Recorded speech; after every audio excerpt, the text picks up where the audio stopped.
अस्सलाम वालेकुम, welcome to code with Naqvi. आज की इस क्लास में हम लोग पढ़ने वाले हैं डिसीजन स्टेटमेंट के बारे में। इफ स्टेटमेंट क्या होती है, इफ एल्स स्टेटमेंट क्या होती है और इफ एल्स स्टेटमेंट कहाँ पे यूज करनी है, कैसे यूज करनी है, और इसके अलावा बहुत कुछ इस वीडियो में सीखने वाले हैं। तो चलिए स्टार्ट करते हैं। तो जी, इससे लास्ट वाली क्लास में हम लोगों ने देखा था कि हम लोग कैसे ऑपरेटर्स को यूज कर सकते हैं, और हम लोगों ने कुछ प्रैक्टिकल किया था। ये देख, ये वाला। तो आज की क्लास में हम लोग देखने वाले हैं कि हम लोग डिसीजन स्टेटमेंट को कैसे यूज कर सकते हैं। डिसीजन स्टेटमेंट एक बहुत ही इंपॉर्टेंट टॉपिक है, जिसमें हमारे पास इफ आती है, फिर इफ एल्स, और फिर इफ एल्स इफ। ये बहुत ही ज़्यादा इंपॉर्टेंट टॉपिक है। अगर आप पीएचपी, अगर आप कोई भी प्रोग्रामिंग लैंग्वेज करें, डिसीजन का मतलब होता है फैसला करना। ये इंपॉर्टेंट इसलिए है कि क्योंकि मैंने बहुत सारे डेवलपर देखे हैं कि जो इस पॉइंट पे आके स्ट्रक होते हैं कि अक्सर वो डिसीजन नहीं कर पा रहे होते किसी भी दो कंडीशन के दरमियान। तो आपने इसे बड़े गौर से समझना है, और ये किसी भी प्रोग्रामिंग लैंग्वेज का एक इम्पोर्टेंट टॉपिक आप इन्हें कह सकते हैं। तो स्टार्ट करते हैं। बड़ा इतना मुश्किल नहीं है, आपने बस आसानी से, मतलब कि इतने ज़्यादा ये डिफ़िकल्ट टाइप कोई टॉपिक नहीं है, लेकिन है इम्पोर्टेंट। ये मैं आपको बता दूं कि इसका यूज़ बहुत ही ज़्यादा है, हर जगह पे इसका यूज़ होता है। तो अभी हम लोग इफ़ स्टेटमेंट को पढ़ रहे हैं। इफ़ स्टेटमेंट का मतलब होता है जब हम लोग एक कंडीशन के लिए यूज़ कर रहे हो। अगर सिंपल, तो मैं कहता हूँ कि अगर मार्क्स 40 से बड़े हों तो स्टेटमेंट ट्रू है, अदरवाइज स्टेटमेंट फॉल्स है। तो मैं यहाँ पे लिखता हूँ if marks, dollar marks greater than 40, तो देन मैं लिख देता हूँ एको यू पास्ट। ठीक है, तो अब मैं यहाँ पे मार्क्स को भी असाइन कर दूँ।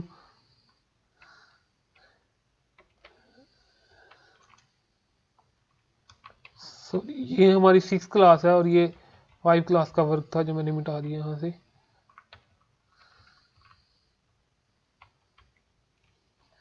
तो ये मैं इसे सेव कर लूँ पहले 6 क्लास के नाम से,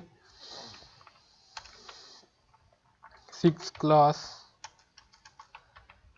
ठीक है, और अब मैं इसको मार्क्स का एक वेरिएबल ले लूँ। इसको मैं डिसाइड कर रहा हूँ मार्क्स इक्वल टू 0 अभी मैं ले लेता हूँ। तो अगर मैं अभी से प्रिंट करवाऊँ, अच्छा, अभी तक अगर आपने पीएचपी की प्लेलिस्ट को असेस नहीं किया तो काइंडली इस प्लेलिस्ट को बुकमार्क करके अपने पास रख लें। और इसमें मैं डेली बेसिस पे वीडियोस अपलोड कर रहा हूँ। और अगर आपको कोई क्वेश्चन तो आप कमेंट्स में लाजमी लिखें और अपना रिस्पॉन्स लाजमी बताइएगा। तो मैं यहाँ पे अब इसे चला लूँ। अगर तो यहाँ पे आपने देखते हैं कि जैम्प आपका ऑन है कि नहीं। जैम्प इंपॉर्टेंट, जैम्प का ऑन होना बहुत ज़्यादा इंपॉर्टेंट है। तो जैम्प में आपने अपेची और माई सीक्वल को स्टार्ट कर देना है। अच्छा, मैं यहाँ पे लिखता हूँ अब लोकल होस्ट, और यहाँ पे मैं पी एच पी, और यहाँ पे आगे मैं लिख देता हूँ पी एच पी, और 6 क्लास है आज की हमारी, तो मैं इसे 6 क्लास कर देता हूँ। तो अभी आप देख रहे हैं कुछ भी प्रिंट नहीं हो रहा, बिकॉज हमने कोई एज नहीं रखा हुआ। मैं यहाँ पे मार्क्स 50 करता हूँ, और आप देख सकते हैं कि अब ये यू पास का वैल्यू प्रिंट करेगा, यू पास। तो ये हम लोगों ने सिंपल इसको सीखा कि अगर एक कंडीशन के दरमियान फैसला करना पड़ जाए तो हम लोग इफ कंडीशन का यूज़ कर सकते हैं।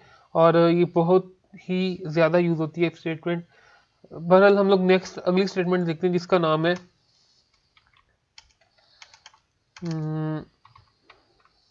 If else. If else statement क्या है अभी पहले वाली स्टेटमेंट में लोगों ने देखा कि अगर हम लोग मार्क्स 40 से कम आते हैं तो कोई और कंडीशन प्रिंट नहीं होती। तो जब हमारे पास दो फैसले हों, यानी कि अगर मैं कहूँ कि अगर आप 40 मार्क्स ले लेंगे तो पास हो जाएंगे, अगर 40 से कम हो तो फेल हो जाएंगे, तो वहाँ पे हम लोग इफ एल्स को यूज़ करते हैं। मैं इसी को कॉपी कर रहा हूँ और यहाँ पे पेस्ट कर रहा हूँ, और इसे मैं कमेंट कर रहा हूँ कंट्रोल क्वेश्चन मार्क से। और एल्स में मैं यहाँ पे लिख देता हूँ एल्स, एल्स एको को मैं कॉपी कर लेता हूँ, और मैं यहाँ पे लिख देता हूँ यू फेल्ड, FAILED। तो मैं इसे अब रिलोड करता हूँ और मैं इसको चेंज करता हूँ 0 पे। तो पहले कुछ नहीं प्रिंट हुआ था, लेकिन अब आप देख सकते हैं कि यू फेल्ड प्रिंट हो रहा है। और अगर मैं जैसे ही इसे ज़्यादा कर देता हूँ, ठीक है, तो अब आप देख सकते हैं कि यू पास प्रिंट होगा। तो ये हमारे पास इफ एल्स जब हमें दो कंडीशंस, दो फैसले हों, दो डिसीजन हो और हमने इनमें से एक को चुनना हो। अच्छा, अब इफ एल्स इफ ये बहुत ही ज़्यादा यूज़ होती है, और इसका यूज़ कहाँ पे होता है कि जब हमारे पास मल्टीपल डिसीजंस हो और उसमें से हम लोगों ने किसी एक डिसीजन को सिलेक्ट करना हो। मिसाल के तौर पे एक प्रोग्राम हम लोग कर लेते हैं कि मैं कहता हूँ कि अगर यूज़र एक डे एंटर, या आप यहाँ से डे एक एंटर करें यहाँ से PHP में, और उस डे की बेस पे आपको ये बताया जाए कि अगर 1 है तो मंडे, 2 है तो ट्यूसडे, 3 है तो वेडनेसडे, 4 है तो थर्सडे, और 5 है तो फ्राइडे। इस तरह से पूरे वीक का हो। तो इसे देखते हैं। मैं यहाँ पे एक वेरिएबल ले लेता हूँ डे का, इफ एल्स इफ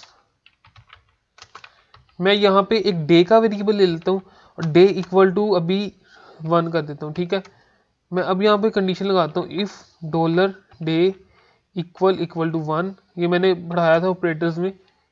ये अब हम चेक करेंगे अगर डे जो है वो 1 के इक्वल है या नहीं। अगर 1 के इक्वल है तो एको कर दो मंडे। ठीक है, और इसी को मैं कॉपी करके पेस्ट करता हूँ यहाँ पे।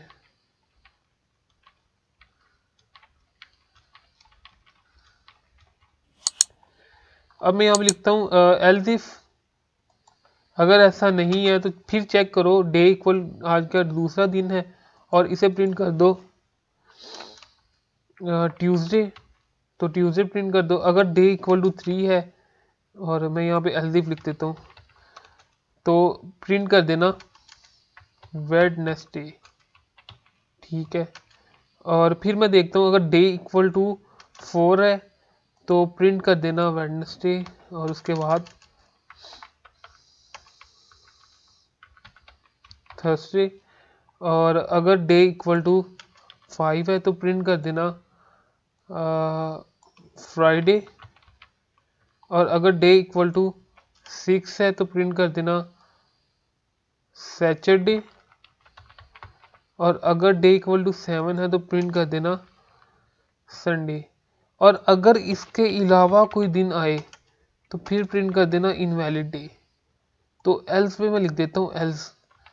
अब यहाँ पे लिखता हूँ इनवैलिड डे।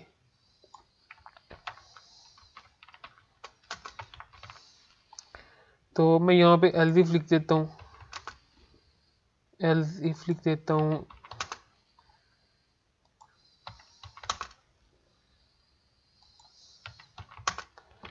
ठीक है। अब मैं इसे सेव करता हूँ और मैं इसे रन करता हूँ।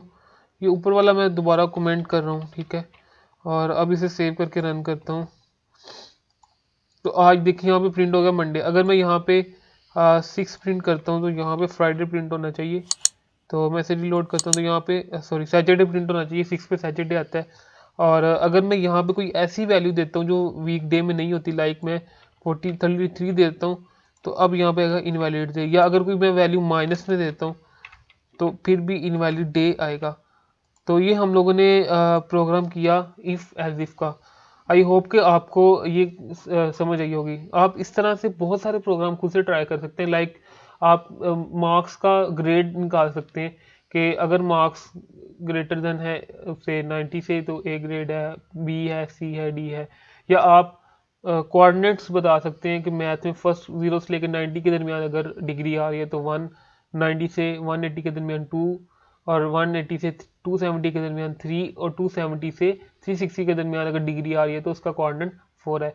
इस तरह बेसिक बहुत सारे प्रोग्राम है जो आप अगर देखें तो आप यूज़ कर सकते हैं। आप वोवल पे कर सकते हैं कि अगर करेक्टर इनपुट आप लें और चेक करेंगे ए है तो ए ई आई ओ यू इनमें से अगर कोई भी है तो वेरी वोवल है, अदर वोवल नहीं है।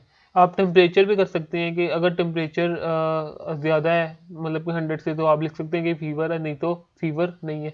इस तरह बेशुमार एग्जाम्पल है जो आप गूगल करेंगे तो आपको उसके रिलेटेड कुछ ना कुछ मिल जाएगा। तो काइंडली इसकी प्रैक्टिस कीजिएगा, प्रैक्टिस लाजमी कीजिएगा। प्रैक्टिस इज़ द की अगर आपने इसमें एक्सेल होना है। और अगर आप प्रैक्टिस करेंगे तो इंशाल्लाह आप बहुत कुछ लर्न करेंगे।